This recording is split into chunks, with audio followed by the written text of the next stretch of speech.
A friend of mine moved from Frankfurt to Zurich. And he knows that I'm in Frankfurt a lot by car, so he called me up and said, would you mind dropping by my mother and taking this vase, it's a beautiful Murano hand-blown vase, and bring it to Zurich since you're driving this way anyway? I said, sure, no problem. So I went there, I picked up the vase at his mother's place in Frankfurt, drove it to Zurich, gave it to him, it didn't break, gave it to him, and he said, thank you so much. He pulled out the wallet and gave me 100 euros and said, thank you. I'm like, 100 euros? For what? He said, well, that's for the delivery. And a woman probably would not have done this. And that's called motivation crowding. If you bring in monetary incentives into a system that is driven by internal motivation or social motivation, it changes the whole game. It actually devalued our friendship, and it took quite a lot of weeks to get it back onto the same level it was before.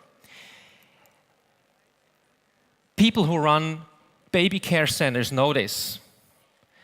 They know this intimately. There is no solution to this problem, or it hasn't been found yet. If you run a baby care center, you always have this, that parents come late. You want to close at 5 o'clock, but you have to wait until the last parent comes before you can close shop. You can't just put these little kids in a taxi and drive them home.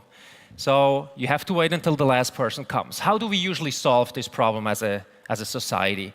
Well, you talk to the parents and say, look, it's not right when you come and pick up this child too late. We have to wait here, it's just not fair. So you kind of give them a hard time and nudge them into the way that it works. But at one point, some center managers had an idea. Why don't we institute a penalty, a monetary penalty if people are late? Guess what happened? It legitimized being late. Parents were later than before and more often. They said, well, I'm paying the penalty so I can be late.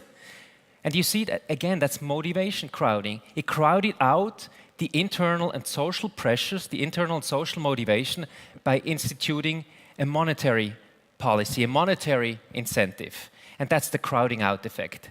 And oftentimes you have a system that kind of works in the social sphere, and we want to be very clear and very clear-cut, and we want to bring in the money because that's an even calculation, and that kills the whole relationship.